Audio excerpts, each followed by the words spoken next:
بسم الله الرحمن الرحيم الحمد لله رب العالمين والصلاة والسلام على نبينا محمد وعلى آله وأصحابه أجمعين. أما بعد, السلام alaikum wa rahmatullahi wa barakatuh à toutes et à tous.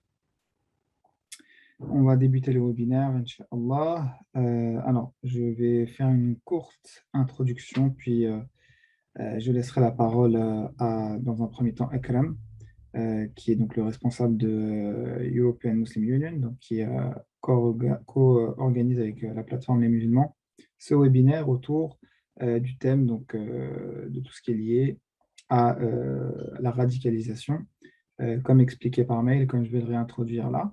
Et puis, dans un second temps, je laisserai la parole à Wided, qui interviendra de manière concrète sur la mise en application donc, sur les réseaux sociaux.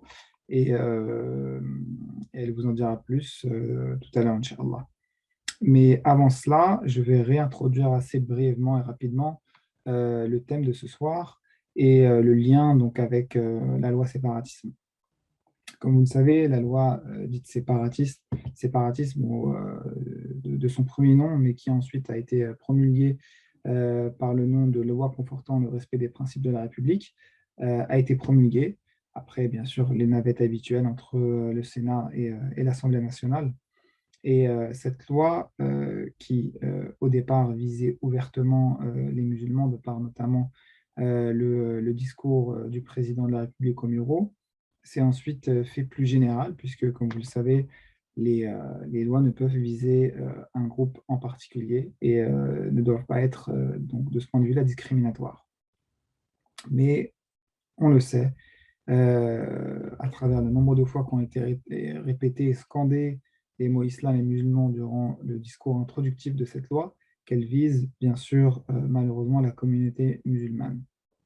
Cependant, c'est un fait, maintenant elle est promulguée et on y prépare la communauté à notre échelle, la plateforme des musulmans, depuis plusieurs mois déjà, avec les différents kits qui ont été proposés, que ce soit les kits au niveau des statuts, des associations, au niveau de la comptabilité, et également au niveau des normes de sécurité. On continue également de mettre en place d'autres choses dont vous serez informés dans les semaines et les mois à venir, Inch'Allah. Et l'une d'entre elles, avec la participation, et j'en profite pour remercier chaleureusement Akram, de European Muslim Union, qui a pour but de sensibiliser sur un volet en particulier de la loi séparatisme, et qui est ce volet des propos et des actions des associations. En effet, la loi donc, dite de séparatisme, eh bien, vient mettre à jour le code de la sécurité publique en modifiant ce qui existe déjà. Le 6e paragraphe mentionne les choses et les causes qui peuvent entraîner la dissolution d'une association. Et auparavant, pour pouvoir dissoudre une association, eh bien, il fallait provoquer notamment à la discrimination ou à la haine.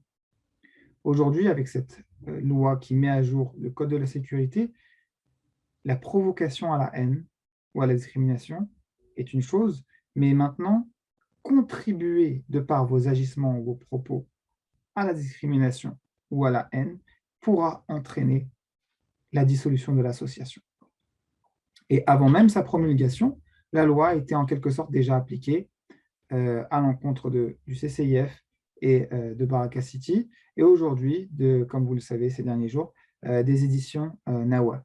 C'est-à-dire que aujourd'hui, on ne reproche pas aux éditions Nawa d'avoir incité à la haine, d'avoir incité à la discrimination, mais tout simplement de par le fait d'avoir évoqué des éléments de la jurisprudence musulmane, contribuer à l'incitation de la haine. Et c'est la raison pour laquelle il apparaît urgent aujourd'hui, eh bien, de définir ce qu'est la radicalisation. Tout d'abord, bien sûr, pour sensibiliser au niveau de votre association et de vos membres, mais également, eh bien, d'y faire attention vous-même et de ne pas tomber dans ce qui pourrait être considéré comme de la radicalisation ou du séparatisme en fonction du jargon utilisé. Donc, tel est le but du webinaire de ce soir. Et comme je vous l'ai dit, il sera en deux parties. Une partie, donc la première animée par Ekram, autour du cœur du sujet, d'accord. Et dans un second temps, Wided, donc journaliste, prendra la parole pour revenir sur les éléments concrets au niveau des réseaux sociaux qui pourront causer du tort à l'association si jamais ils ne sont pas traités correctement.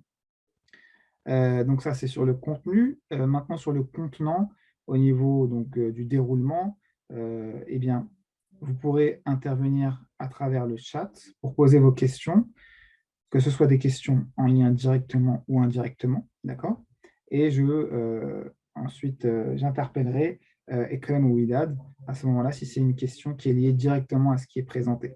Si la question n'est pas liée directement à ce qui est présenté, dans ce cas-là, si on a le temps d'y répondre à la fin et la capacité, on le fera. Sinon, laissez votre mail dans le chat en même temps que la question et on reviendra vers vous par la suite. Voilà pour cette courte introduction et maintenant je laisse la parole aux spécialistes du sujet. Je t'en prie, Ekrem, tu es co, donc tu peux activer ton micro. Salam alaikum tout le monde. Donc, pour commencer, en fait, je voudrais remercier donc, la plateforme Les Musulmans et surtout Ziad d'avoir accepté de co-organiser en fait, cet événement, donc, ce webinaire. Alors, donc, je remercie aussi surtout d'avoir fait les rappels aussi sur les derniers changements ou les dernières législations qui sont faites au niveau des séparistes. Donc moi, au niveau de ma présentation aujourd'hui, donc c'est plus au niveau de la radicalisation. Donc peut-être déjà commencer un petit peu comment est-ce que ça va être ma présentation. Donc après, n'hésitez pas à me poser des questions. Donc moi, je suis très ouvert. Je sais que je parle très rapide, donc je vais essayer d'aller lentement et de voir, de vraiment essayer de diminuer mon volume et ma rapidité au niveau de mon oral. Alors, donc, sur le plan de la présentation, donc, comment est-ce que je le propose ce soir? Donc, déjà, je me présenter moi, personnellement, notre organisme, notre association. Et par la suite, donc, on va faire une présentation au niveau de la radicalisation. Donc, quand on parle de la radicalisation, donc, c'est plus par rapport aux définitions, aussi par rapport au processus de radicalisation, donc, nous, ce qu'on fait. Et puis, plus particulièrement, en fait, nous, actuellement, en fait, on fait un projet qui s'appelle Open, qui est financé par l'Union européenne. C'est dans ce cadre-là qu'on fait beaucoup de sensibilisation aussi.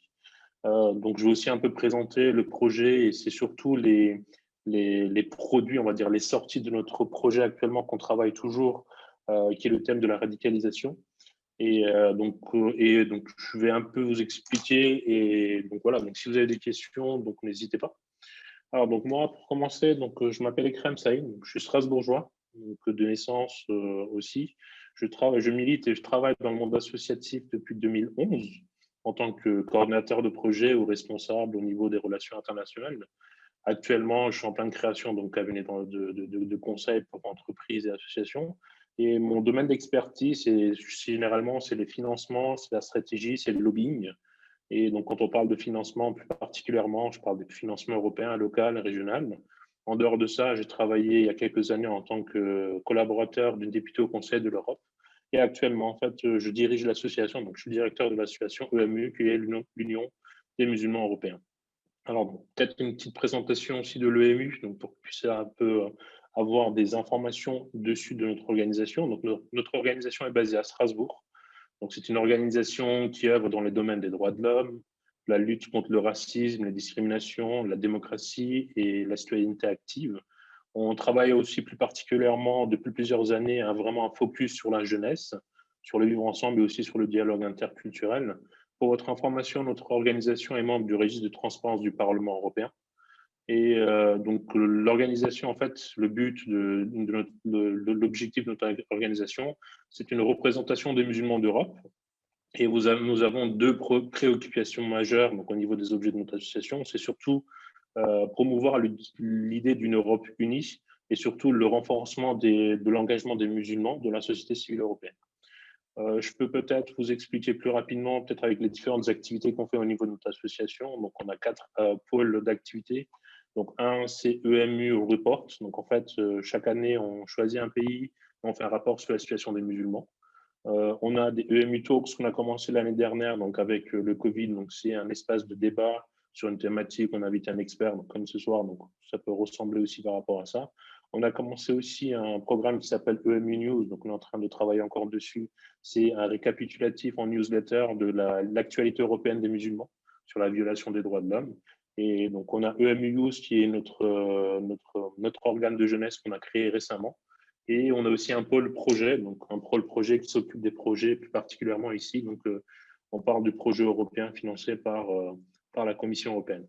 Alors, donc, comme dit, hein, donc, le projet s'appelle Open. Plus particulièrement, c'est Open Stay With Us, donc ouverture et rester avec nous. Elle est financée par l'Union européenne, donc c'est directement la Commission qui finance. On est avec plusieurs partenaires. Donc, ce projet a pour but, en fait, d'examiner la possible radicalisation des jeunes dans les médias et en ligne. Donc, on est des organisations musulmanes et non musulmanes de toute l'Europe qui travaillent dans le but de souligner la contribution sociale positive des musulmans et de prévenir une éventuelle radicalisation des jeunes. Donc après, donc je vais passer les détails. Donc c'est pas le but de présenter en détail le projet, ce qu'on a fait. Donc là, ce qu'on peut continuer. Donc nous, on a fait une analyse, on a fait beaucoup de documents, des outils pour les associations. Mais dans l'optique du projet, donc la question fondamentale donc, à laquelle nous voulions vraiment répondre est la suivante. Donc, c'est comment un contenu en ligne radical est diffusé dans les réseaux sociaux, donc dans les médias sociaux.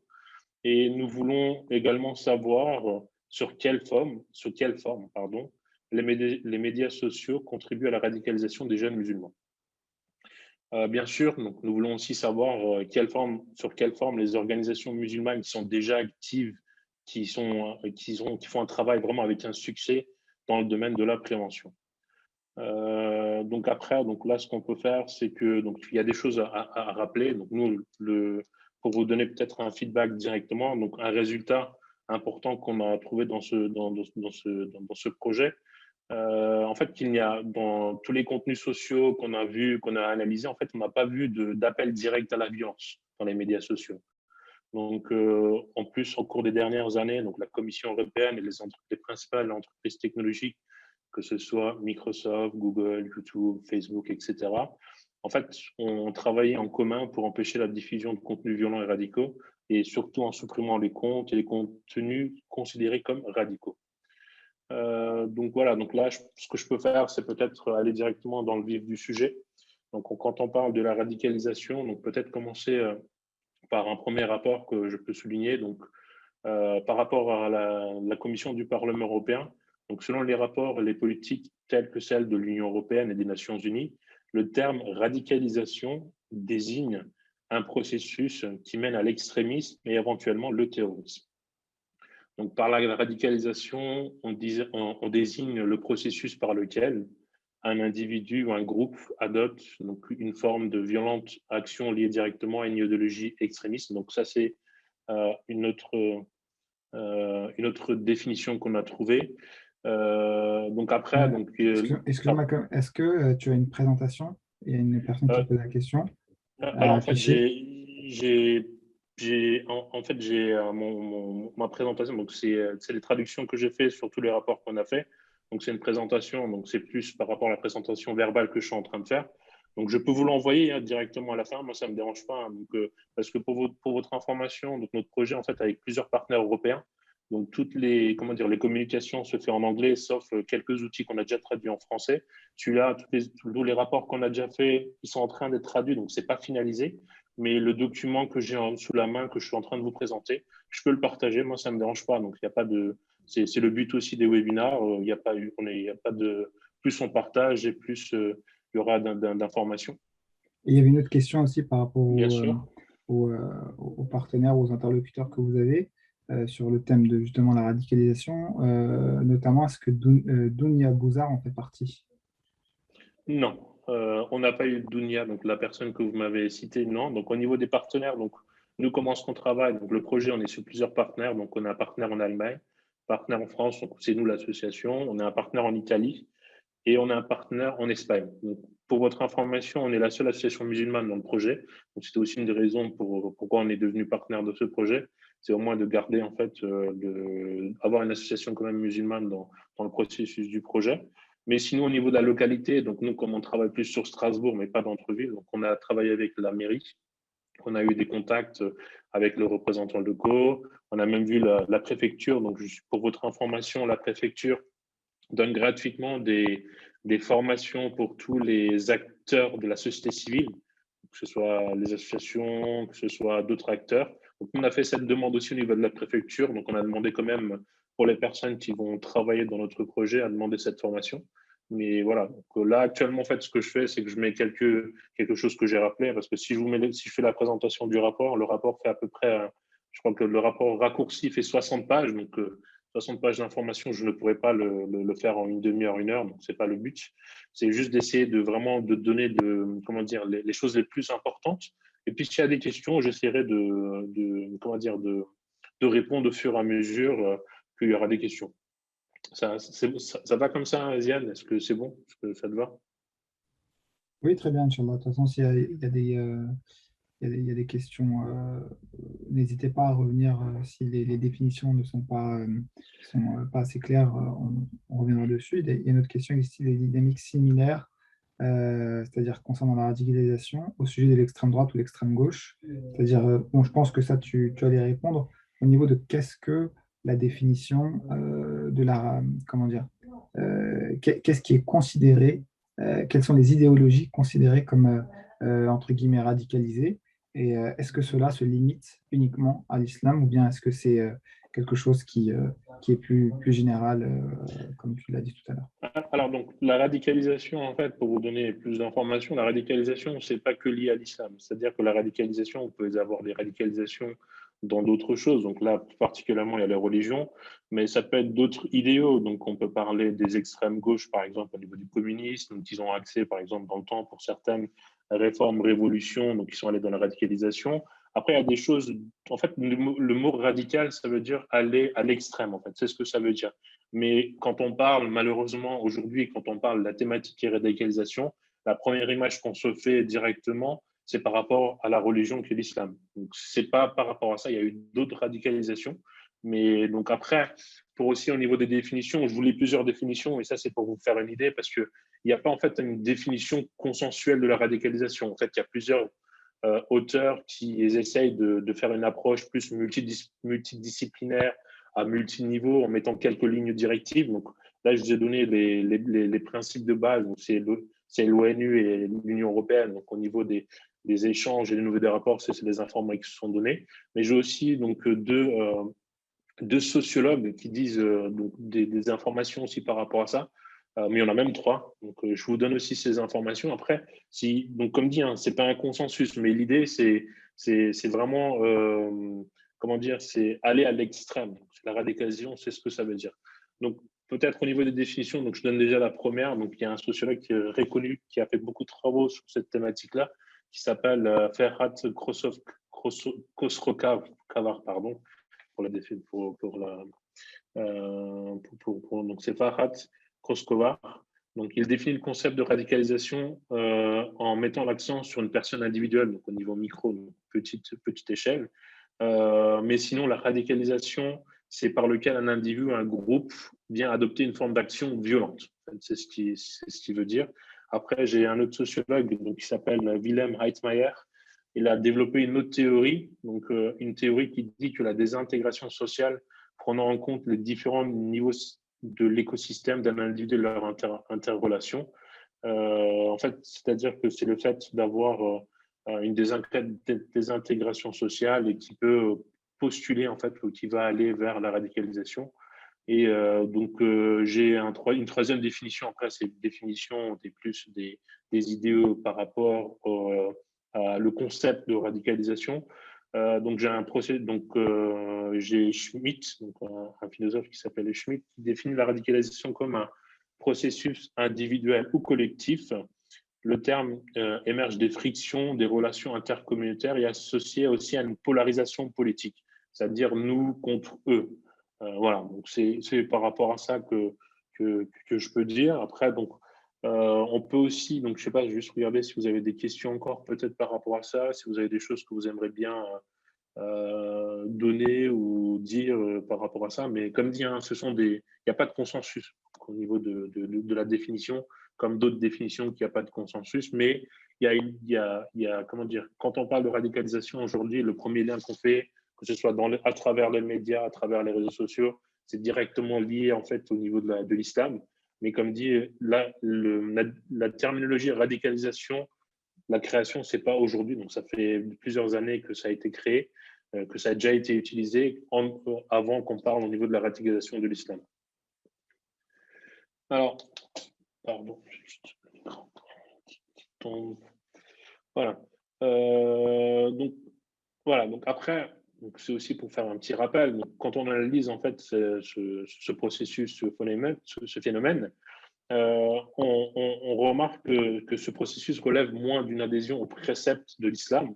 C'est plus donc les préceptes de l'islam fondés sur la connaissance du Coran, mais c'est plus une quête existentielle dans un mal-être psychologico-social. Généralement, voilà, donc c'est dans ce cadre-là. Et puis généralement, ce qui se passe, ça peut être des discours, donc des prêcheurs au niveau radical qui viennent en fait combler cette faille identitaire bien plus qu'un désir de la religion directement. Donc là, ce que je peux faire, c'est que je vais vous partager en fait deux documents qu'on a préparés. Je vais juste les ouvrir d'abord. Je partage tout de suite.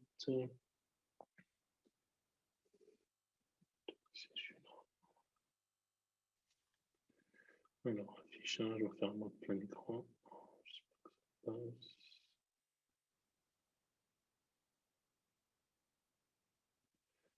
J'espère que vous voyez actuellement.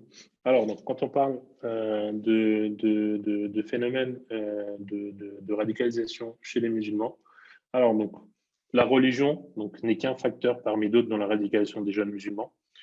En fait, la radicalisation est plus un processus complexe impliquant des motivations individuelles et collectives, mais également une certaine situation économique. Donc, comment ça se passe généralement? Voilà.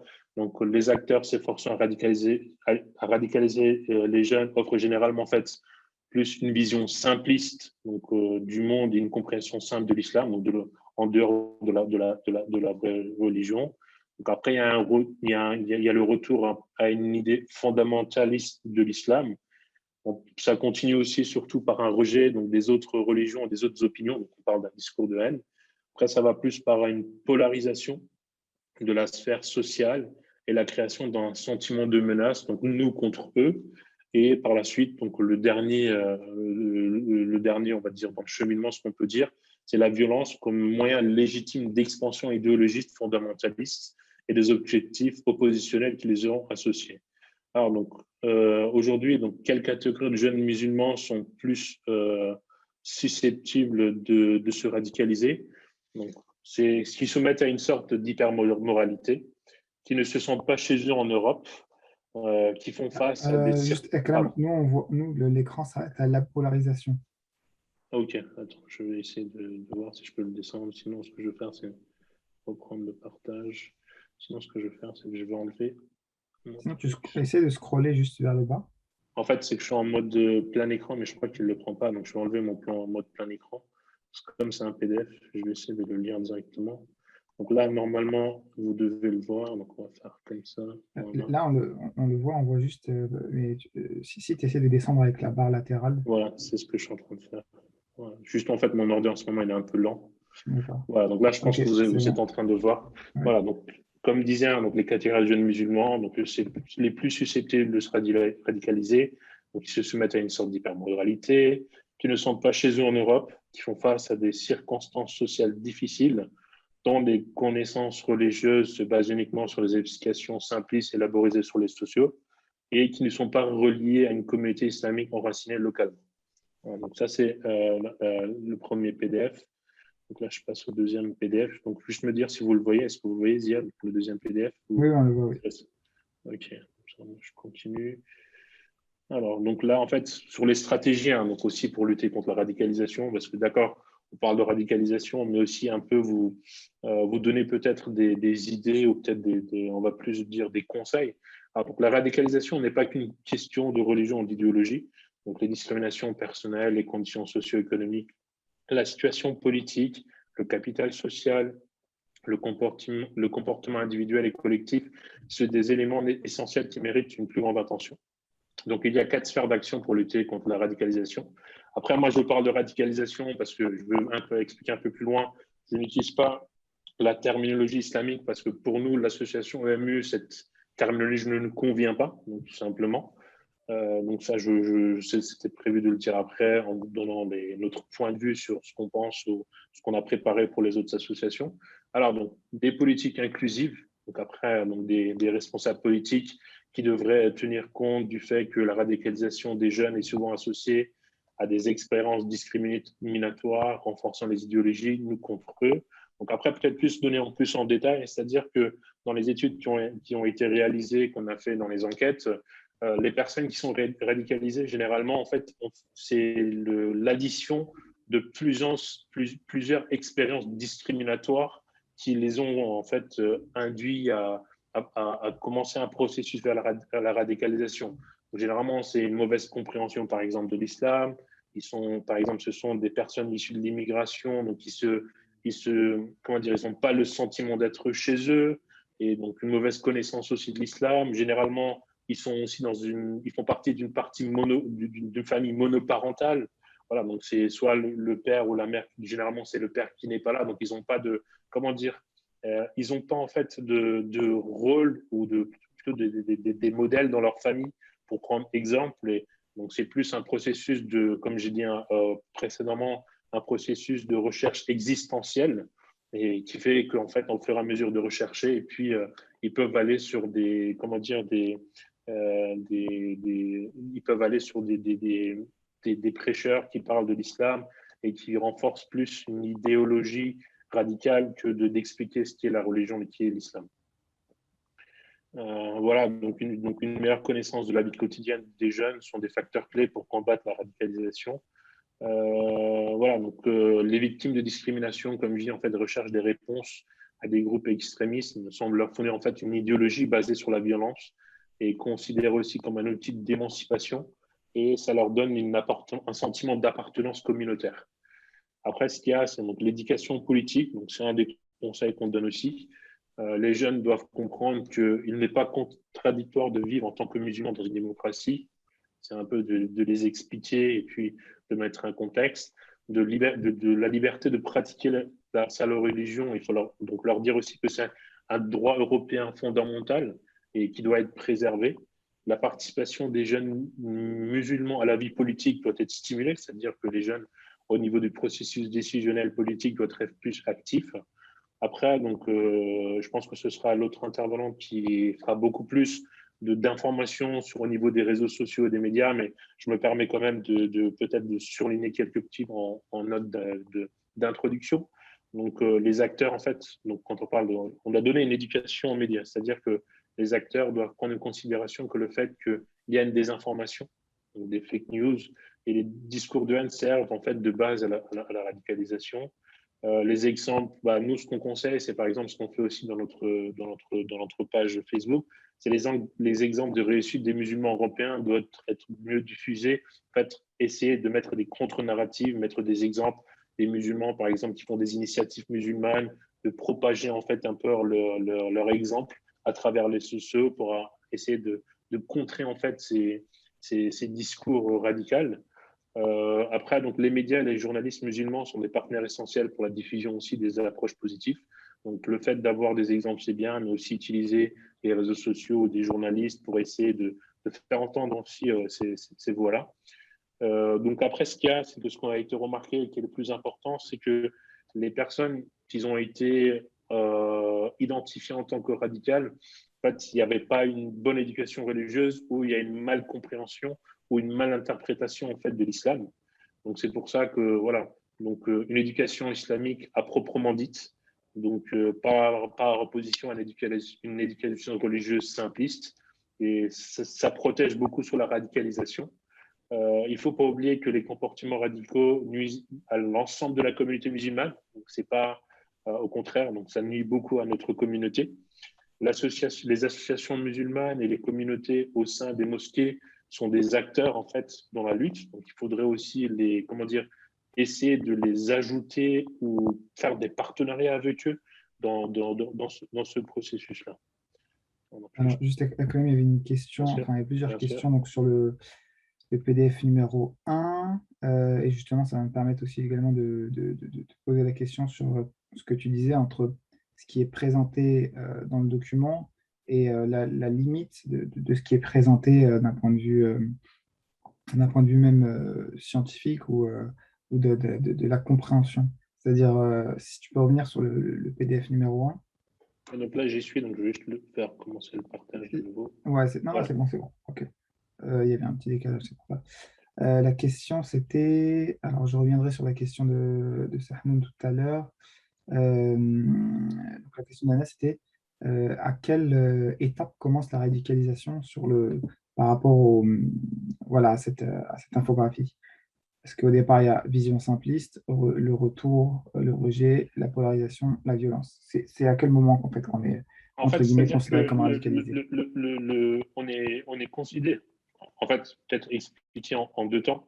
Nous, en fait, quand on a fait des entretiens, je vais peut-être commencer par la fin pour répondre au début, peut-être pour vous expliquer peut-être un peu mieux. C'est-à-dire que nous, par exemple, quand on a fait des entretiens avec la préfecture, qu'on nous a un peu expliqué avec les dossiers de radicalisation, les suivis qu'ils font, pour eux, en fait, la limite, donc je pense que ça doit être peut-être une des questions qui a été posée aussi, c'est que avoir des idées radicales au niveau de la liberté d'expression, c'est ce qu'il disait il y a quelques mois, donc c'était avant la loi de la séparatisme. Entre-temps, on n'a pas eu des entretiens, donc c'est peut-être qu'on doit se mettre à jour aussi. Donc je vais aussi vérifier encore de nouveau avec eux s'il n'y a pas eu de changement, donc ça, je me le mettrai de côté. Mais comme dit, donc nous, l'information qu'on a reçue, donc tous les entretiens qu'on a fait, que ce soit la mairie avec la préfecture, c'est que avoir des idées radicales dans la sphère au niveau de l'expression, de liberté d'expression, il n'y a aucun souci. Il n'y a vraiment aucun souci. Mais c'est le fait d'avoir un comportement violent ou voilà, ou sinon comment dire, d'obliger les personnes à faire certaines choses. C'est-à-dire que avoir une idée, il n'y a pas de souci. C'est ce qu'ils disaient. On parlait et l'exemple qu'on nous a donné, c'était même pas avec l'islam. Je ne sais pas si je peux la donner ici. On nous avait parlé plus par rapport du nazisme. En fait, on nous avait expliqué que quelqu'un qui aimait par exemple Hitler, qui l'adorait, ça posait aucun problème, mais que le fait qu'il passe à l'acte, par exemple, de faire des actes antisémites, ça posait problème. Donc, c'est là qu'il commence à poser problème. Après, D'accord. donc, au niveau du processus, en fait, le processus, c'est pas d'un coup. C'est-à-dire que ça peut être du cas par cas. C'est-à-dire que aujourd'hui, c'est qu'il y a des jeunes qui vont aller se lancer, il y a des jeunes qui vont, qui ont peut-être une idéo, mais quand est-ce que, en fait, le problème, c'est sur la détection. La détection, c'est très difficile parce que le plus gros problème dans cette thématique-là, par exemple, la majorité des terroristes où ils ont été attrapés ou qu'ils ont commis des attentats, au contraire, dans leur vie quotidienne, ils ne se comportaient pas contre musulmans. Voilà. Donc là, c'est peut-être comme ça que je peux un peu répondre. Donc, je ne sais pas si j'ai répondu à la question. Oui, oui, je pense que tu as répondu. Je vais peut-être comment dire, reformuler ce que j'ai compris de tes explications. C'est que par rapport à l'infographie qui est présentée, elle n'est pas forcément dans un ordre C'est ça. chronologique et que en fait tout ça c'est un espèce d'ensemble où il y a des choses plus importantes que d'autres, notamment, bon, tu l'as dit, la violence. Je note également les discours de haine dans la partie du rejet, mais encore une fois, en réalité, ce qui va être, comment dire, les critères délimitatifs, ça va être encore une fois la loi. Et aujourd'hui, comme tu l'as dit, je pense qu'il y a vraiment un travail à faire au niveau des préfectures, puisque l'exemple que tu as donné sur le nazisme, aujourd'hui, dû à la mise à jour du Code de sécurité intérieure via la loi séparatisme, eh bien, fait que quelqu'un qui ne dit pas ou ne profère pas de propos, par exemple, antisémites, mais qui mettrait en avant Hitler, par exemple, sans même que, par exemple, comment on appelle ça, comment on appelle le signe hitlérien, bon, j'ai oublié. Je ne sais plus, donc je sais que c'est Oui, le Heil en allemand, voilà. mais Si, par exemple quelqu'un met en avant voilà, une croix gammée ou bien le Heil, aujourd'hui, ça c'est antisémite. Mais si il met juste une photo de Hitler, aujourd'hui, via la mise à jour de la loi, ça pourrait même être considéré comme non pas provoquant, mais contribuant par ses agissements. Donc aujourd'hui, on a une vraie comment dire, porosité dans la limite. Et, euh, et le plus simple serait peut-être, et tu me confirmeras ou pas, de justement avoir ces différents éléments en tête là, qui sont eh bien, notamment, bon, outre les discours de haine, je dirais plutôt les discours de rejet, les discours de polarisation. Évidemment, bon, les discours de violence et de haine, c'est quelque chose qui est déjà maîtrisé, mais cette partie où on va d'un côté mettre en opposition d'un point de vue de la société, c'est ce que tu disais en introduction dans tes définitions, le fait de s'extraire de la société et le fait de mettre en opposition la société, non pas dans le discours, on va dire, par exemple, de l'au-delà, mais même sur son appartenance au niveau local, au niveau citoyen. C'est des choses auxquelles il faut faire très attention parce qu'aujourd'hui, la loi est très, très subjective, en fait. Elle est très subjective. Et puis après, il y a d'autres sujets sur lesquels on reviendra tout à l'heure. Et du coup, tu as répondu à la question. Alors, je reprends les questions dans l'ordre. Tu as répondu donc à la question de Anas. La question de Sahnoun, en même temps, tu as répondu parce qu'il dit la chose suivante. Le mot radicalité n'est pas nécessairement anxiogène.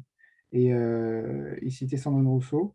Sandrine Rousseau se dit porteur d'une certaine radicalité écologique. C'est-à-dire que, c'est ce que tu disais aussi, on peut avoir des propos dits radicaux au sens littéral du terme, sans pour autant être en antagonisme par rapport à la loi. Mhm. Mais à partir du moment où ces propos radicaux entraînent, on va dire, vont de l'autre côté de la ligne rouge, qui sont la violence, la haine, et maintenant, cette ligne rouge, elle est assez, on va dire, comment dire, assez difficile à cerner, eh bien, on va être défini comme radical au sens de l'interdiction du terme légal. Mm. Moi, peut-être Euh, pour illustrer encore le propos que tu as dit, parce que tu as parlé de Sandrine Rousseau, je pense que c'est aujourd'hui qu'on en parle, mais peut-être mettre un autre exemple pour montrer que le mot radicalité, c'est pas quelque chose qui existe depuis aujourd'hui. Je pense que vous avez tous entendu le Parti radical. Donc, c'est un parti qui a cette année fêté ses 120e anniversaire. Donc, c'est un mouvement centriste. Voilà, donc ils ont des idéaux plutôt de droite ou de gauche selon les politiques. Mais juste pour vous expliquer quoi, que la terminologie radicale, c'est pas quelque chose qu'on a créé aujourd'hui ou qu'on utilise depuis aujourd'hui.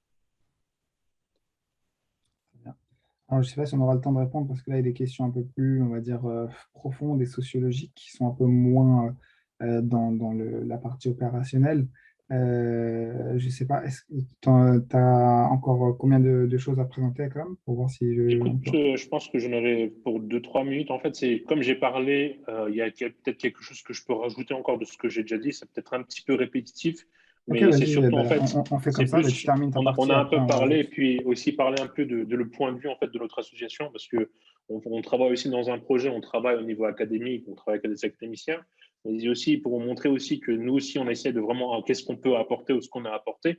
Donc déjà pour commencer, je pense que je peux le répéter ça tout de suite, c'est qu'on est la seule organisation musulmane du projet. Donc, au niveau, tout ce qui est, que ce soit la religion, la communauté, même au niveau de la culture musulmane, les autres associations, c'est pas, ils sont pas aussi, comment dire, ils ne sont pas du domaine. Donc, c'est pour ça que nous, on a été sollicités aussi dans ce projet. Et nous, ce qu'on a fait, la première chose qu'on a fait, c'est que on a fait un guide, donc on parle une guideline en anglais, c'est un petit mémo à toutes les associations qu'on a envoyées pour dire que nous, ce qu'on pense dans le travail, les choses à faire attention. Donc déjà, la première chose, c'est au niveau donc, du terme islamique.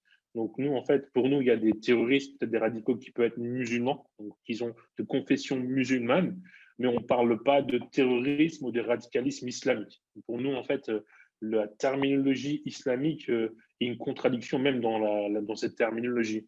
Donc le radicalisme, donc l'extrémisme, le terrorisme sont combattus en plus par la grande majorité des savants musulmans qui sont reconnus. Donc voilà, donc nous on était contre par rapport à ça. Donc, une des choses qu'on fait, c'est que partout donc, où des terroristes ou des radicaux sont identifiés, nous verrons également un manque de compréhension ou un enseignement erroné de l'islam. Donc je l'avais déjà dit aussi entre-temps, mais c'est juste pour faire un rappel là-dessus. Et une des choses, c'est que le problème jusqu'ici est toujours lié à une certaine éducation. Les jeunes musulmans n'ont souvent pas une éducation de l'islam suffisante ou ils n'ont pas vraiment accès. quand on parle d'accès, on peut aussi discuter aussi, donc vraiment avoir accès avec des sources fiables, vraiment avoir des bonnes connaissances théoriques, donc vraiment avoir une éducation suffisante. Dans le cadre de la prévention de la radicalisation, donc les associations musulmanes, donc je l'avais déjà dit aussi, mais je me permets quand même, parce que c'est aussi un peu le but de faire des sensibilisations dessus, c'est vraiment les mosquées, les communautés musulmanes, les associations musulmanes sont vraiment des partenaires indispensables, en raison déjà donc, au niveau de l'organisation. Et il y a aussi une chose, c'est que par exemple, les mosquées auront plus facile d'accès à de nombreux jeunes musulmans que d'autres associations ou l'État ou la mairie, par exemple. Et il ne faut pas oublier que il y a beaucoup d'imams qui sont bien formés et qui sont vraiment pris au sérieux par les jeunes musulmans. Donc, c'est pour ça que nous, on conseille toujours de prendre en partenariat les associations musulmanes et surtout les comités de mosquées dans le processus du travail au niveau de la radicalisation. Donc, quand on dit travail, c'est plus une sensibilisation contre la radicalisation. Voilà, il faut vraiment mettre le point sur les i. Après, il y a aussi une chose aujourd'hui qu'on a remarqué beaucoup, c'est qu'aujourd'hui, les jeunes musulmans n'ont souvent aucune connaissance du contexte des groupes idéologiques. Par exemple, là, je ne peux pas en citer, je ne vais pas tous les citer, mais par exemple, on parle de l'idéologie salafisme. En fait, il y a un manque général de l'éducation sur l'histoire de cette idéologie. Et en plus de ça, nous, on pense qu'il est également important de transmettre à ces jeunes les expériences historiques de l'Europe avec diverses idéologies. Pas juste parler de ça, mais de regarder un peu comment dire, de manière, l'image un peu générale. Donc le moteur, donc un des facteurs moteurs de la radicalisation des jeunes n'est pas toujours en fait leur véritable croyance. C'est plutôt d'autres motivations, d'autres facteurs sociopolitiques qui sont exprimés aujourd'hui avec des formes nouvelles ou inconnues d'être un musulman.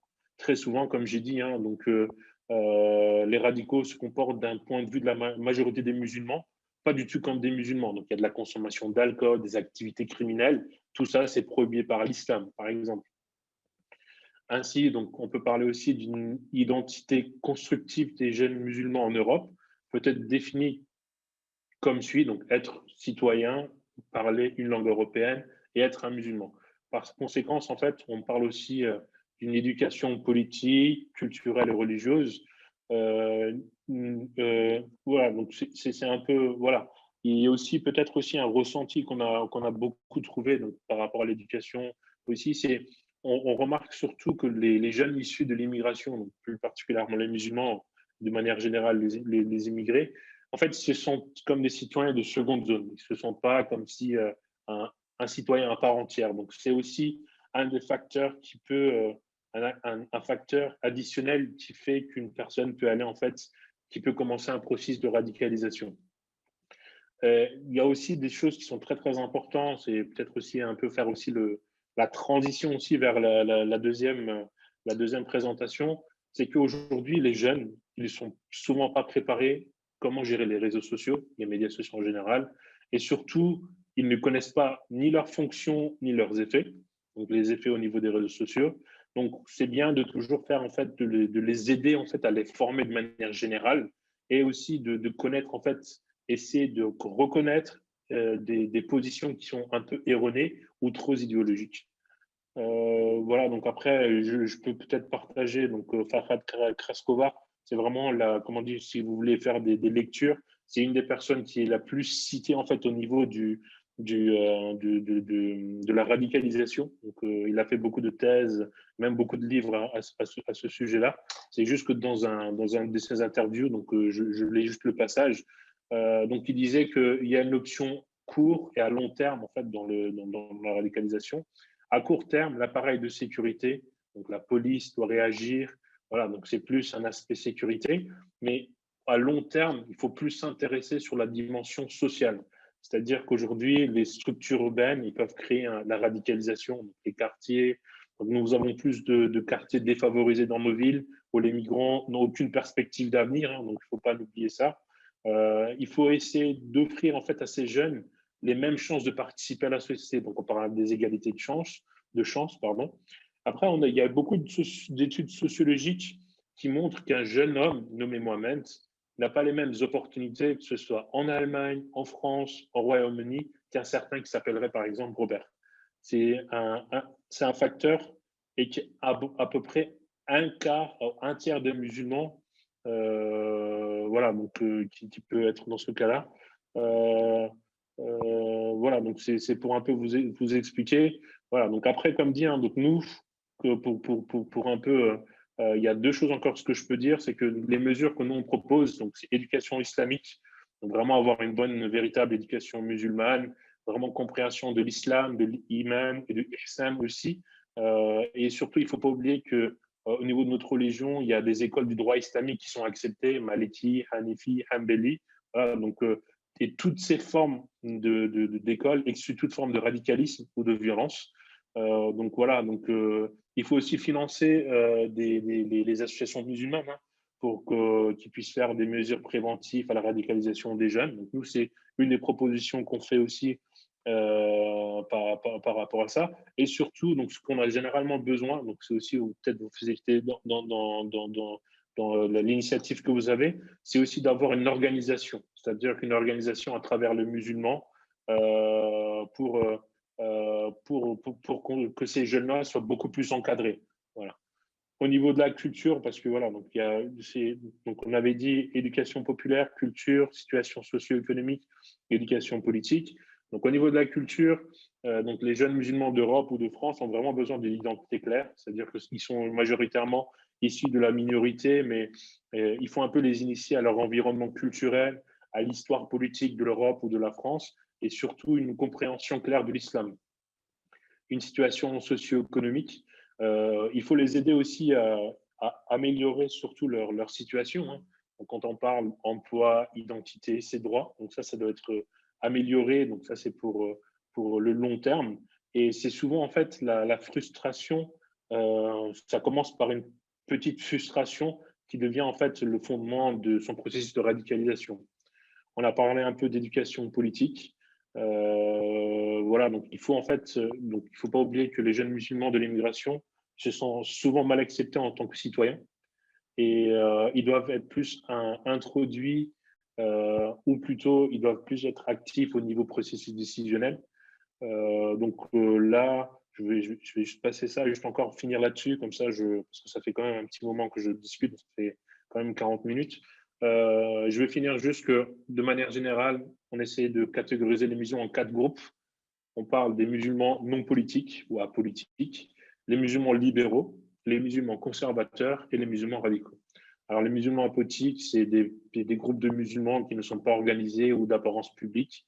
Souvent, les membres de ce groupe se considèrent que la religion soit privée ou ne pratique pas l'islam. Voilà, donc on peut dire aussi, il y a une autre terminologie parfois qui est utilisée, des musulmans, des personnes par exemple de culture musulmane. Donc, ce sont des nouvelles terminologies qui ont été créées aussi.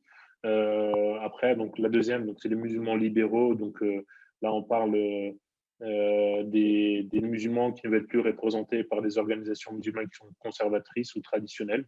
Et souvent, ils ont aussi la nécessité de réformer ou de moderniser l'islam. Donc ça, c'est une des choses qu'on a vues. Et musulmans conservatifs traditionnels, voilà, donc ce sont généralement organisés en associations qui administrent vraiment la communauté des mosquées ou des associations en France, en Europe.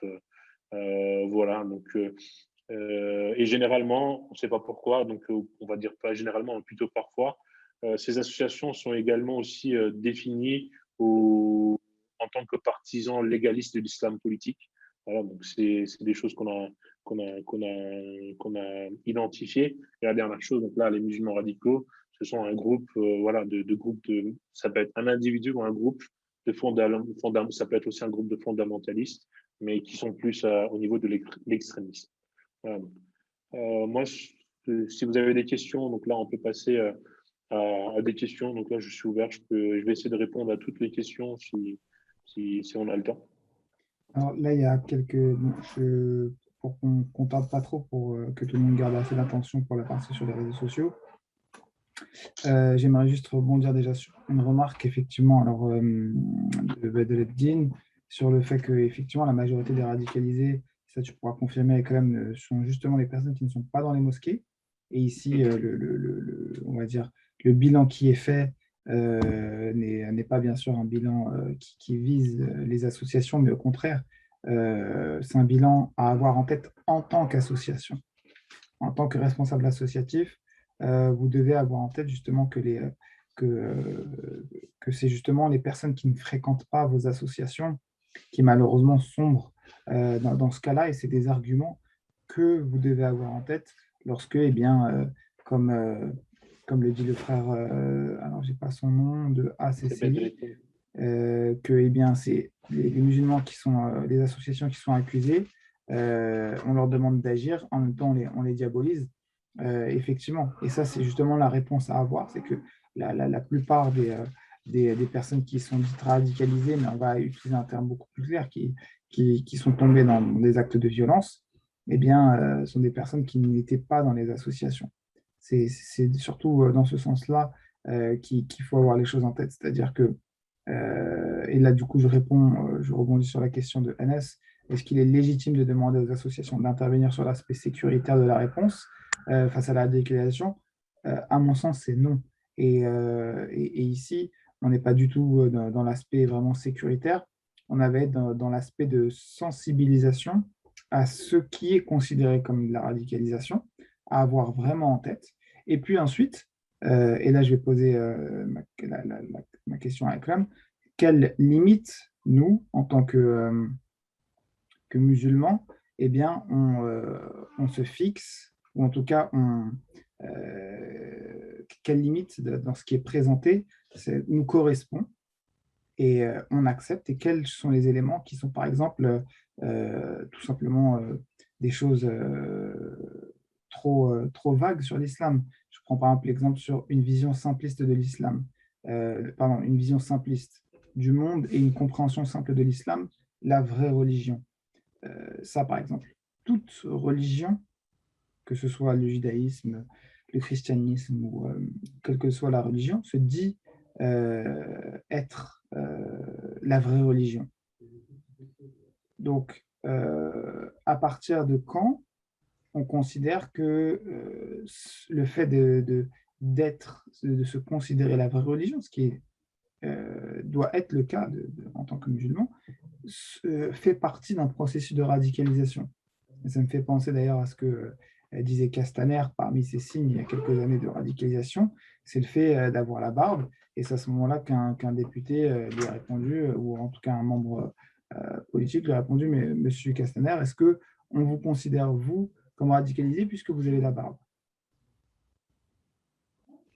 Voilà, donc, moi, ce que je peux faire, c'est pour répondre peut-être avec une anecdote qu'on a eue dans un de nos entretiens, surtout pendant une formation, avec le représentant de la mairie, donc le chargé de la prévention au niveau de la radicalisation. Il ne faisait pas que la radicalisation au niveau de l'islam, mais c'est aussi la violence, la radicalisation faite aux femmes, et tout, etc. En fait, on a eu un discours, c'était le moment où on discutait surtout par rapport au CCIF, aussi peut-être ça peut être aussi intéressant, c'est que l'idée en fait, ce qui se passe, c'est que au niveau de la théorie, peut-être expliquer comme ça, c'est qu'il faut pas oublier que eux ils sont contre, c'est-à-dire que ce responsable de la mairie, il disait que c'est vraiment une aberration de faire un procès à tort contre le CCIF. Mais après, comme tu dis, en fait, il faut toujours voir en deux parties. Ça, ce sont le personnel qui sont des salariés et des professionnels dans le domaine. Mais il y a en fait un deuxième cadre qui dit n'importe quoi, on parle du cadre politique. Malheureusement, aujourd'hui, ce qui se passe, c'est que les représentants politiques changent en fait à leur guise, malheureusement, les définitions. Donc aujourd'hui, ce qui se passe, c'est que normalement, avant ces législations qui sont passées, c'était que on pénalisait une personne au niveau de la radicalisation juste quand elle passait à l'acte. Mais vraiment, ou à vraiment un instant T, on savait qu'elle allait passer à l'acte. D'accord. Après, comme tu l'as aussi bien souligné, aujourd'hui, avec les nouvelles législatives, ça a tellement changé que on ne sait pas réellement qu'est-ce qui peut se passer. C'est-à-dire que on peut, comme tu l'as dit aussi avant, c'est-à-dire que le fait de provocation, est-ce que ça peut être reconnu comme délit au niveau de la radicalisation, par exemple. Moi, je suis pas juriste, donc je regarderai peut-être vous faire un petit mémo peut-être par rapport à ça, mais pour essayer de vous expliquer quand même par rapport à ça, c'est que voilà, donc, entre la réalité et le discours politique, il y a vraiment une grosse différence. Je vais un peu vous expliquer un peu le retour qu'on a eu avec les différentes personnes. Et je ne sais pas si ça a vraiment répondu. J'essaie vraiment de répondre avec un exemple concret. Et voilà, donc lui, il était un fervent défenseur de CCI, de CCIF, pardon, c'est le CCIE, et qui disait que c'était vraiment une aberration, que l'État, après, c'est les discours politiques, c'est la politique qui s'en mêle et qui fait qu'ils font d'autres choses qui ne sont pas prévues à la base. Bien. Du coup, après, bon, il y a la question de Widad. Il n'a pas été question des troubles mentaux et des phases dépressives. Est-ce que ça a été pris en compte et pourquoi on ne considère pas les terroristes par le prisme des tueurs de masse qui passent par les étapes dépression, quête de sens, ultra-violence? Il y avait aussi la question de Badreddine qui parlait par exemple des Français qui sont dits de souche et qui, eux, vont aussi vers un processus de radicalisation, mais cette fois pas islamique, mais entre guillemets, en tout cas pas dit islamique, mais vers un processus de radicalisation d'extrême droite ou ce qui est lié à des tentatives d'attentat contre le président ou autre. Et l'autre question, c'était comment... alors, je ne retrouve plus. En tout cas, c'était une question sur l'origine. Euh, et ça, je ne sais pas si on aura le temps de traiter. Ce que je te propose, Akram, c'est qu'on laisse la parole à Widad Bien sûr. pour la partie réseaux sociaux. Et puis, à la fin, Juste Inch'Allah, peut-être répondre très rapidement, oui, juste comme ça, au moins c'est fait. Alors, donc, parce que comme c'est Vidal qui aussi a posé la question, comme ça, elle oui, pourra oui. prendre la parole directement si elle veut vous dire d'autres choses. En fait, c'est ce que j'ai un peu expliqué au niveau, donc j'essaie de vraiment aller général et très rapide parce que voilà, je peux pas, j'ai pas envie de prendre tout le temps non plus. C'est-à-dire que on parlait de discrimination, on parlait de plein de choses, de part de frustration aussi. Donc, c'est en fait, c'est que de ce qu'on a compris, donc avec tous les entretiens qu'on a fait aussi, c'est que c'est l'addition en fait de plusieurs facteurs. Donc, quand on parle de facteurs, on a parlé de facteurs sociologiques, mais il y a aussi des facteurs dépressifs, il y a aussi voilà, des troubles mentaux, bien sûr. Hein, ça a été dit, mais peut-être que moi, je ne l'ai pas explicitement impliqué là-dessus. Voilà, donc, mais ça a été pris en compte aussi. Mais voilà, donc nous, dans le processus de radicalisation, nous, on regarde pas de dossier. Nous, ce qu'on a fait, c'est on a fait vraiment une recherche et au niveau de notre projet, c'est vraiment faire une analyse. Et la deuxième chose, c'était quoi? C'est que nous, on fait une campagne de réseaux sociaux. On essaie de vraiment de partager, comme dit, comment dire, une positive attitude des musulmans en montrant des bonnes actions ou plutôt expliquer l'islam aussi. On a fait beaucoup de choses. On parle aussi beaucoup de culture, mais généralement, ce qu'on fait, c'est qu'on montre des rôles modèles à des jeunes qui peuvent s'inspirer au niveau, donc s'ils veulent faire de l'activisme au moins, mais que des personnes, des rôles modèles qui sont musulmans, par exemple.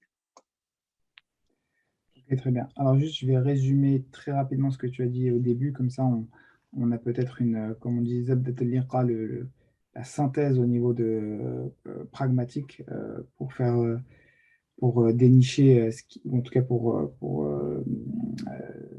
définir ce qui est de la radicalisation et y faire attention aussi, parce que parfois on va sans y faire attention, tomber dans ce piège-là qui va se retourner aussi contre l'association. Euh, c'est de garder en tête qu'à partir du moment où il commence à y avoir une polarisation dans les discours et dans les actions, et notamment une chose concrète qui est le fait de ne pas s'impliquer dans la vie citoyenne locale, ça va être des premiers signaux qui vont être envoyés aux autorités à tort ou à raison, quelle que soit l'intention qu'il y ait derrière, si c'est parce que on veut être dans notre bulle ou bien parce qu'on n'a pas le temps d'agir là-dessus, ça va être quelque chose qui va être considéré comme des premiers signaux au niveau de l'association.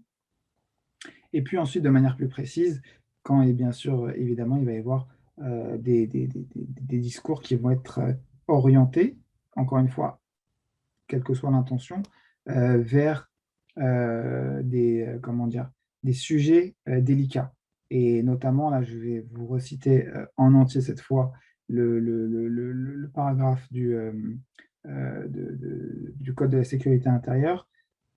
Donc, les associations qui peuvent être dissoutes sont celles qui provoquent ou contribuent par leurs agissements, d'une, à la discrimination, de deux, à la haine ou à la violence, et en raison des origines, du sexe, de l'orientation sexuelle ou de leur identité du genre, vrai ou supposé, bien sûr évidemment de la religion, euh, et, euh, et la discrimination. Donc, c'est-à-dire que, en gros, il y a les sujets auxquels il faut faire très attention de ne pas s'exprimer dessus s'ils ne sont pas maîtrisés, même si c'est des sujets sur lesquels, eh bien, il y a des versets coraniques, mais on va dire que des versets coraniques ou même des hadiths dessus, à partir du moment où vous ne maîtrisez pas le sujet de A à Z, de sa terminologie à la manière dont il est ancré dans, on va dire, le quotidien et dans la société, la règle de base, c'est de ne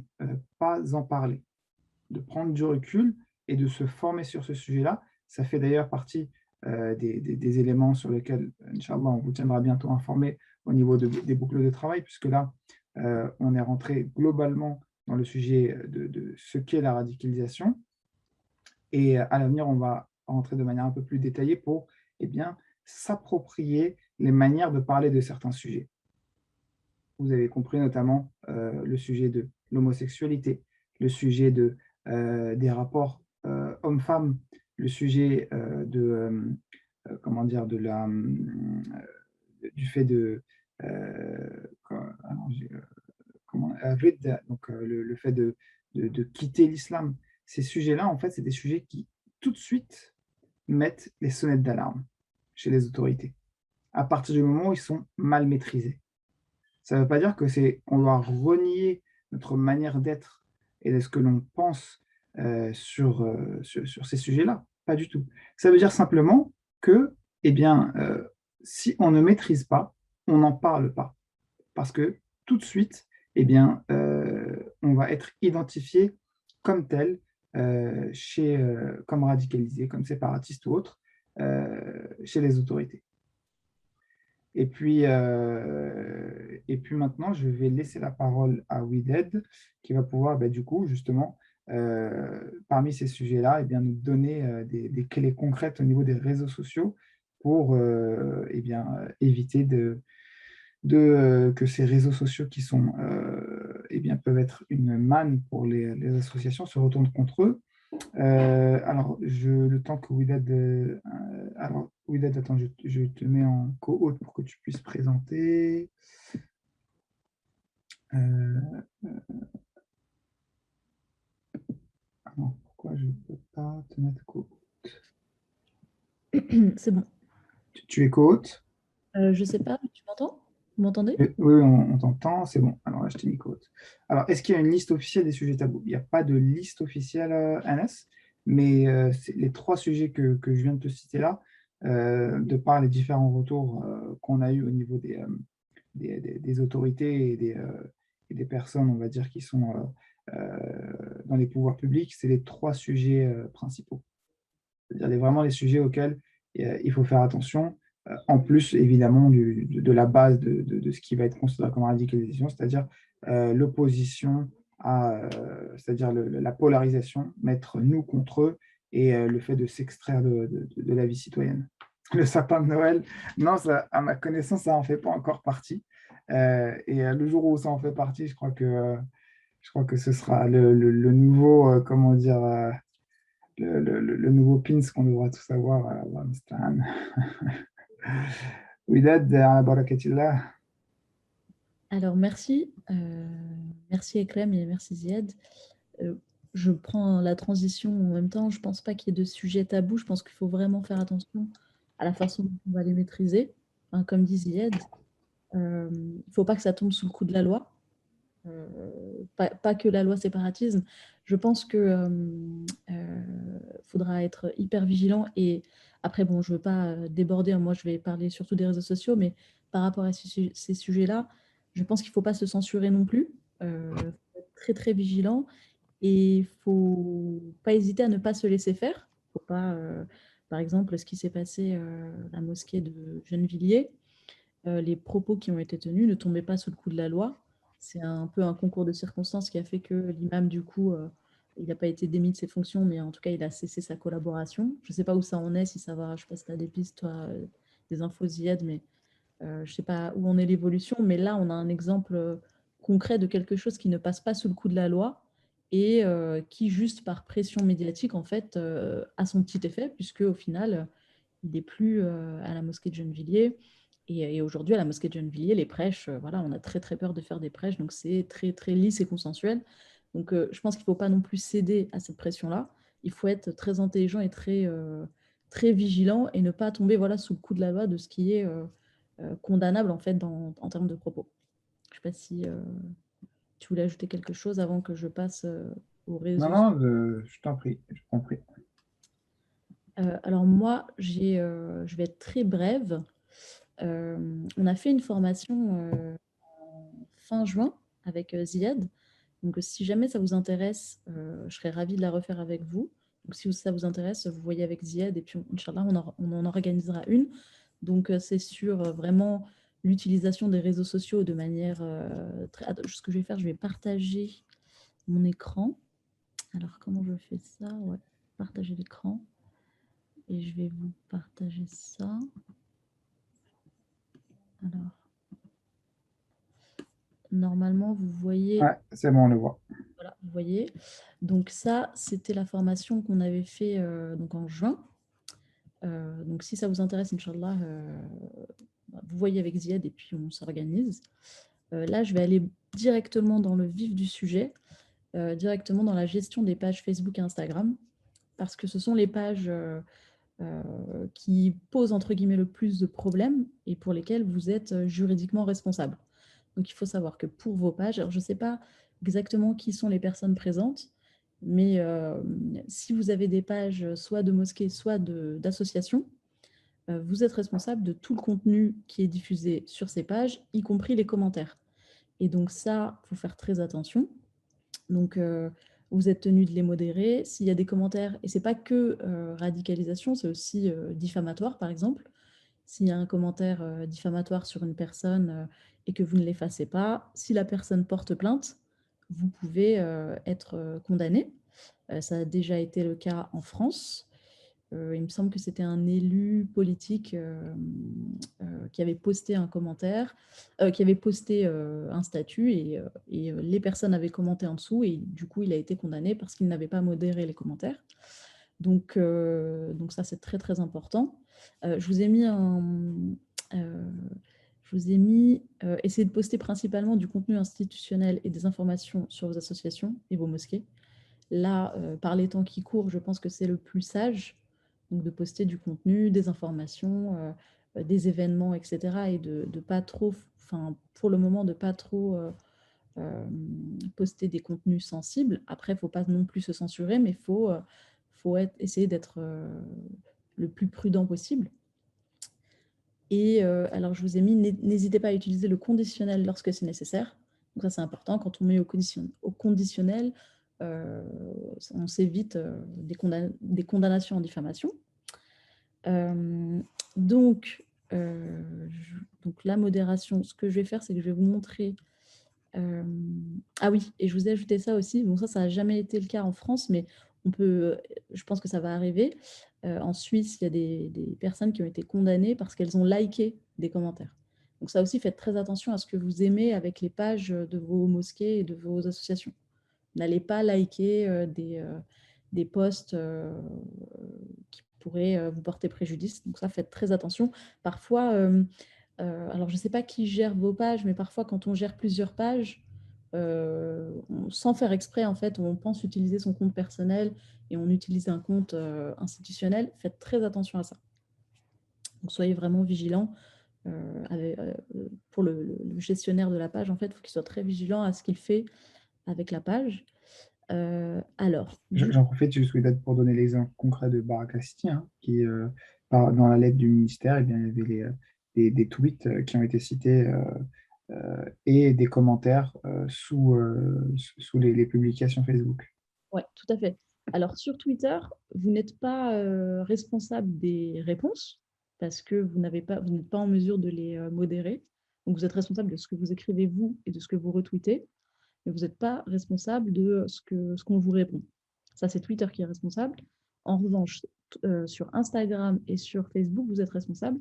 Et oui, ça a été la mosquée de Pantin, elle a été fermée pour le partage d'un contenu sur Facebook. Et effectivement, Baraka City pour de la non-modération de leur contenu sur Facebook.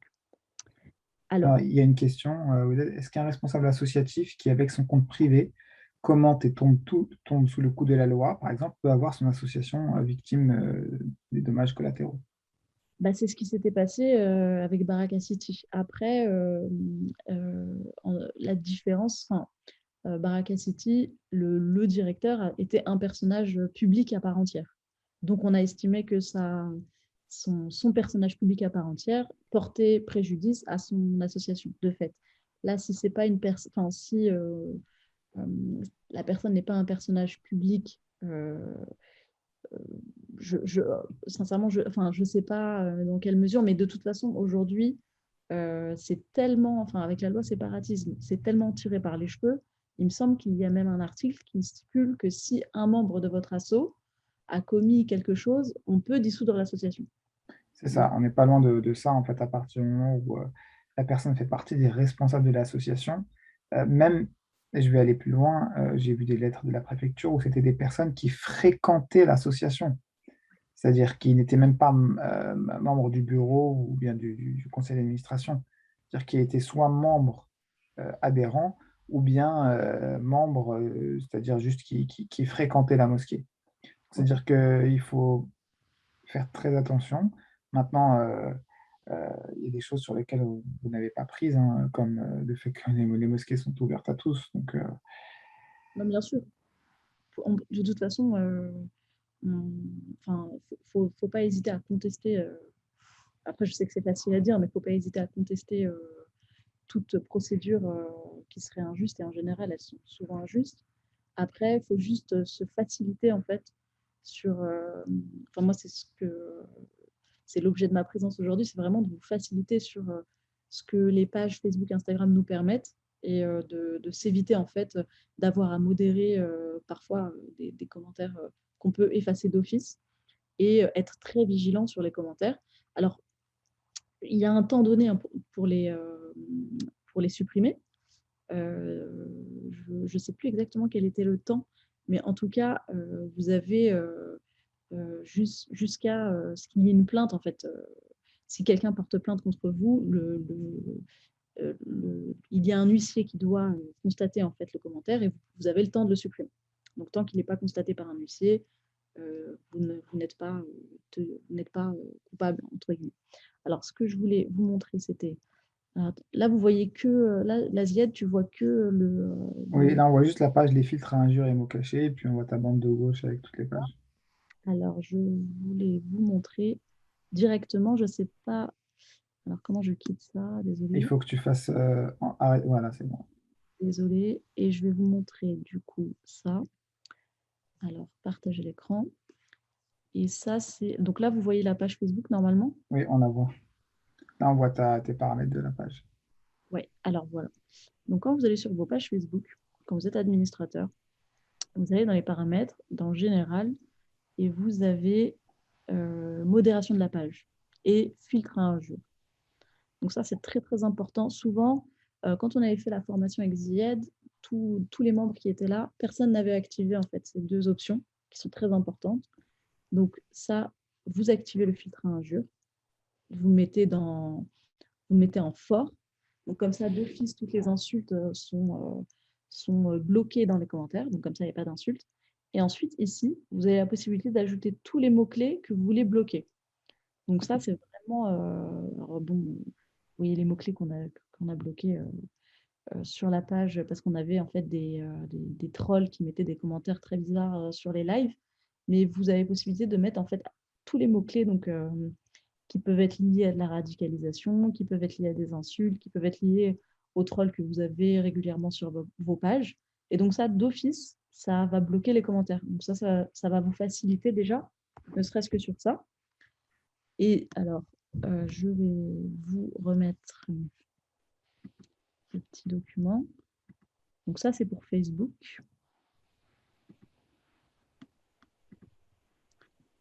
Et Sur Instagram, c'est pareil. Donc, vous allez sur vos comptes Instagram, vous allez dans les paramètres, confidentialité, et vous avez mots masqués. Et là, pareil, vous mettez votre liste de mots masqués. Et donc, ça va bloquer automatiquement les commentaires. Les gens ne pourront pas commenter tous les mots que vous aurez bloqués.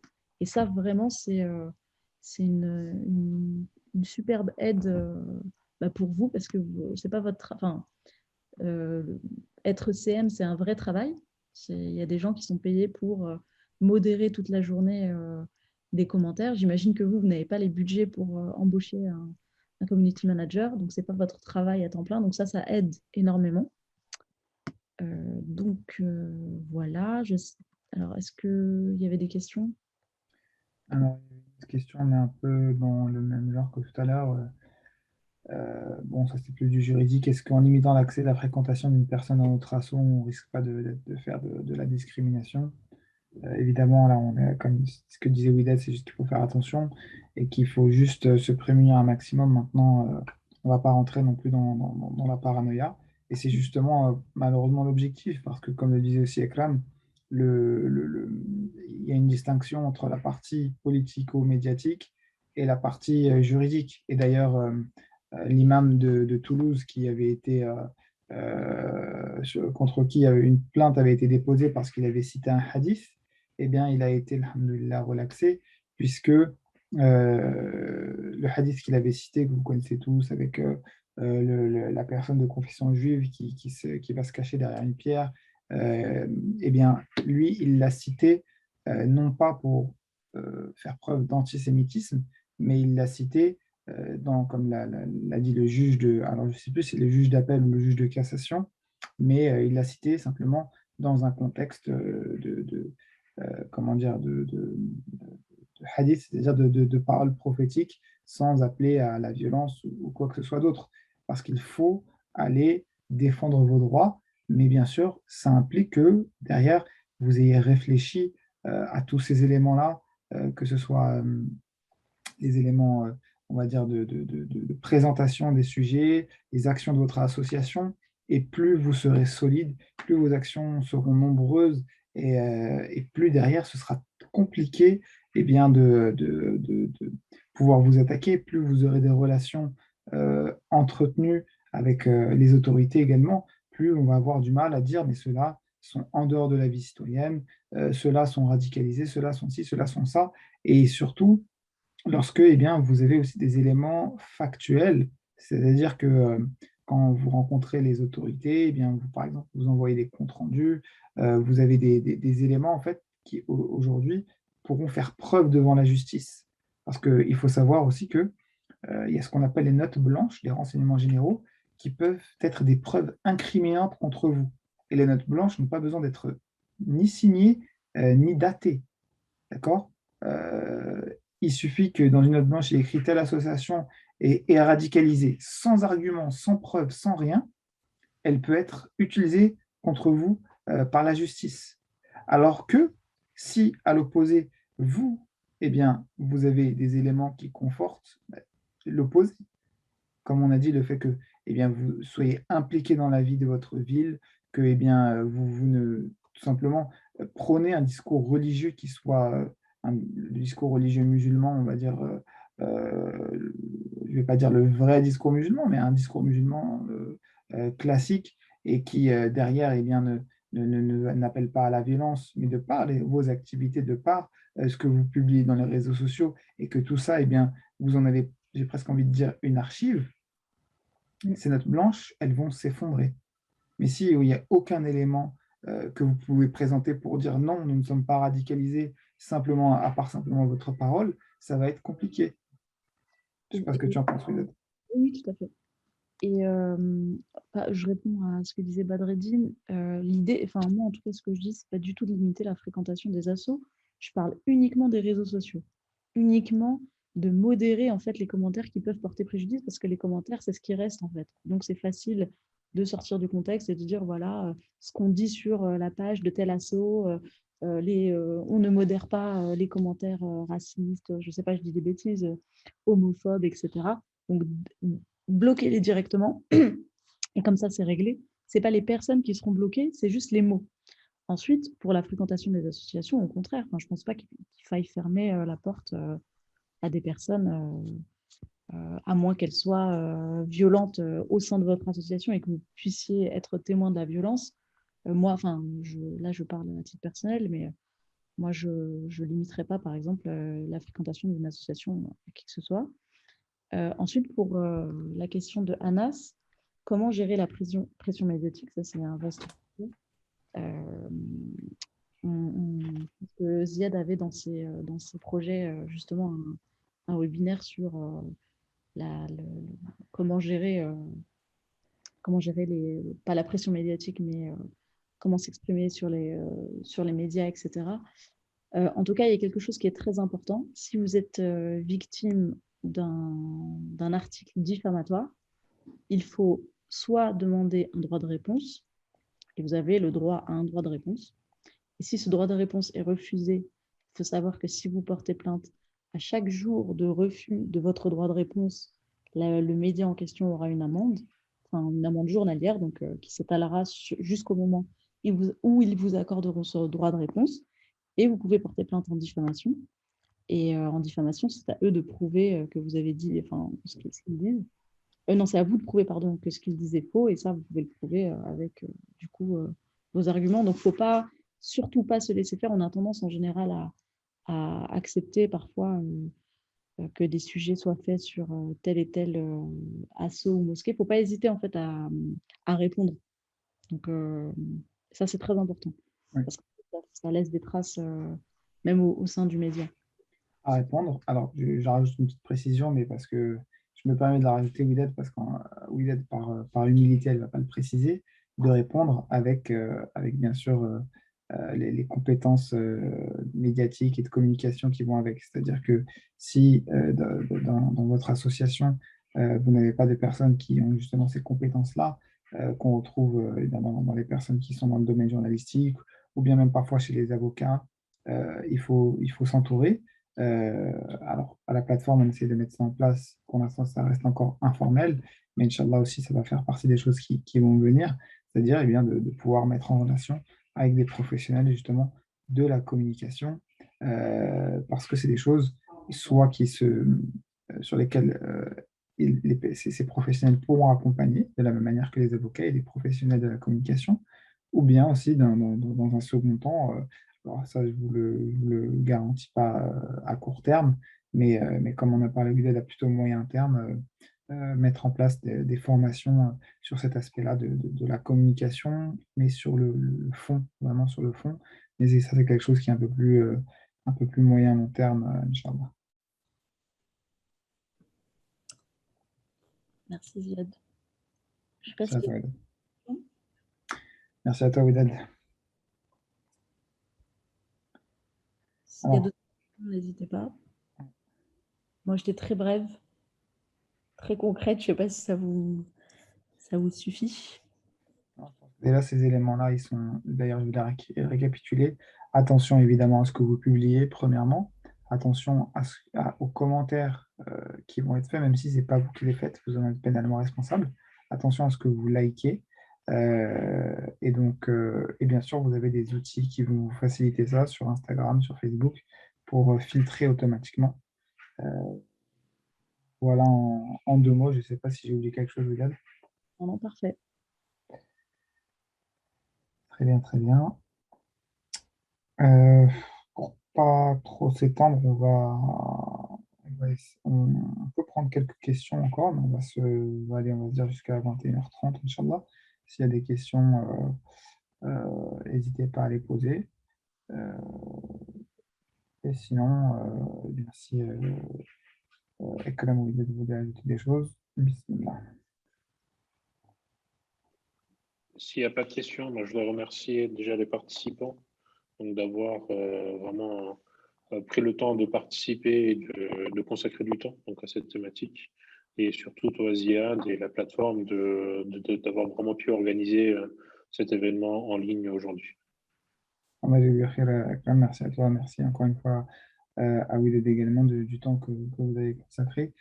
c'est vraiment des conseils et des éléments très importants que les associations doivent avoir en tête.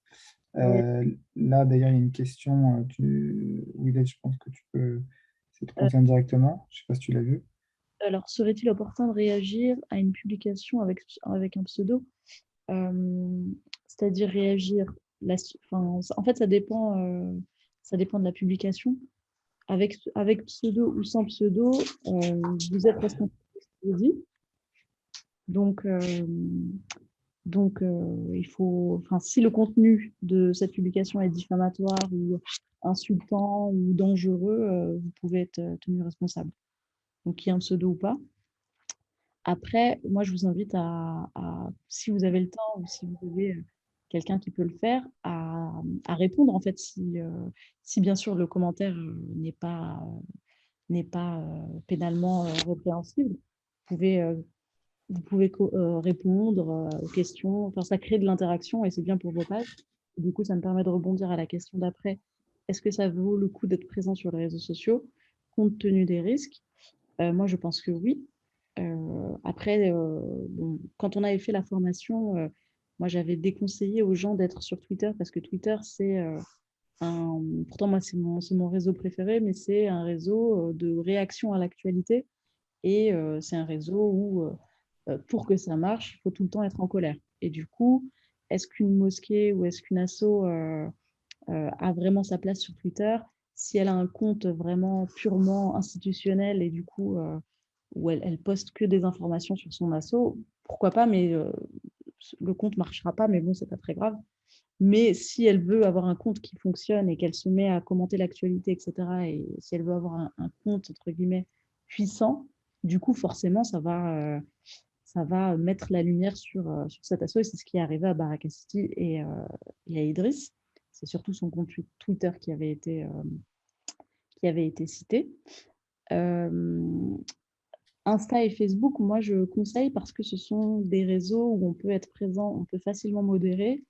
Et c'est important d'être présent, notamment en ce qui concerne les levées de fonds, parce que plus vous allez informer les gens sur ce que vous faites, plus vous allez pouvoir aussi les faire participer en termes de subventions, etc. Et en plus, il y a aujourd'hui des moyens de faire des levées de fonds directement via Instagram et Facebook. Après, il faut remplir les formulaires, mais ça, c'est possible aussi. Donc, je pense que c'est quand même important d'être sur les réseaux parce que vous parlez aussi à des communautés qui sont un peu plus jeunes et c'est important. Moi, par exemple, quand je veux avoir des infos sur ma mosquée, je vais d'abord sur Facebook et Instagram pour voir s'il y a une info sur les horaires, etc. Donc, je pense que c'est très, très important d'y être, mais il faut juste y être de façon intelligente. Voilà. Je ne sais pas s'il y avait, enfin, si j'ai répondu et s'il y a d'autres questions.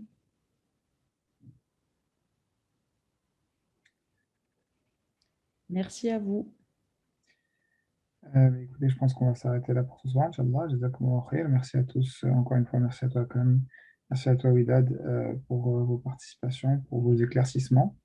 Et puis, merci à tous également pour votre présence. Donc, Inch'Allah, donc le webinaire enregistré, il sera envoyé bi'idhnillah ta'ala, par mail. Et puis, vous pourrez nous retrouver, bien sûr, sur les réseaux sociaux et puis dans les prochaines newsletters pour rester informé bien des prochains événements. Donc, sur ce, je vous souhaite bonne soirée et on va clôturer avec la dua. Subhanak Allahumma wa bihamdik, nashhadu an la ilaha illa ant, nastaghfiruka wa natubu ilayk. Wa akhiru da'wana alhamdulillahi rabbil alamin. Et je vous souhaite une bonne soirée à tous et à très bientôt, Inch'Allah ta'ala. Wassalamu alaikum wa rahmatullahi wa barakatuh.